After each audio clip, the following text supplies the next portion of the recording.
Daughters Day has 2 founding organizations. 40 other NGOs and other organizations have since come on board and become supporters, but it was the Indo-Canadian Women's Association and the International Association of Citizens for a Civil Society that really got things started with this event. And I now want to invite up here to talk a little bit about its genesis and where it's gone to lead us to this day, Miriam Thomas, the president of the Indo-Canadian Women's Association, who will bring us some opening greetings.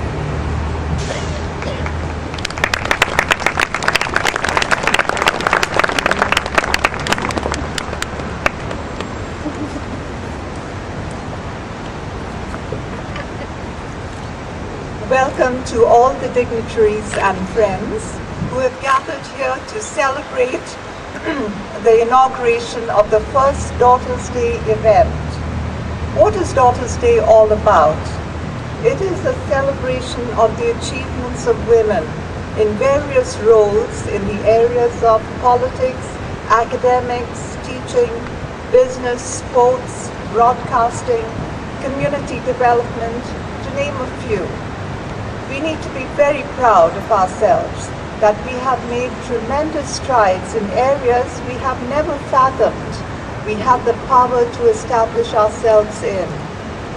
It is also a grassroots community initiative to make people aware that women of all ages are the most vulnerable members of humanity all over the world. Here in our very society, which has a representation of over 193 nations, which is a society of ethnic, religious, and racial diversity, women still face many forms of abuse, whether it be financial or emotional, or be it violence, neglect, or poverty. We still encounter injustices, various religious and cultural ambiguities, and challenges as we strive to assert our identities. Today is the inception of our belief that we women can play a very significant role in shaping our futures and that of our daughters, in lifting ourselves and the next generation of women out of the alienation and oppression many of us face, in helping ourselves confront the various injustices we face which will impact the next generation of women, and by providing ourselves and in turn our daughters with the necessary tools to success.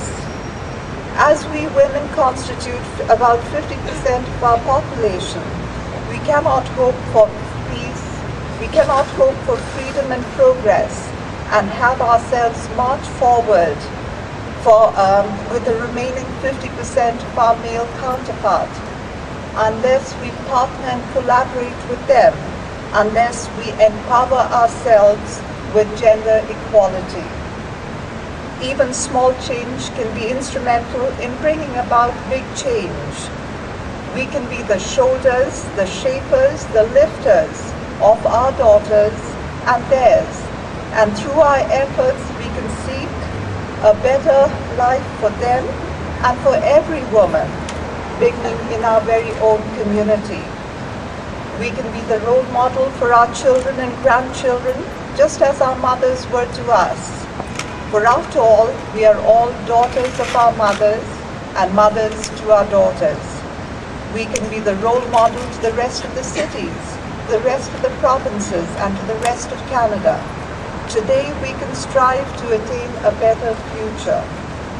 Service agencies like the Indo-Canadian Women's Association, the Edmonton Immigration Service Agency, the agency which goes by the name of Changing Together, Catholic Social Services, and other similar social agencies which have been in existence for more than a couple of decades, and whose mandate it has been to help the oppressed and abused, we will continue to play an instrumental and advocacy role in helping women help themselves, in eliminating gender inequality, violence, discrimination against girls and women at home, in the workplace, and on the streets.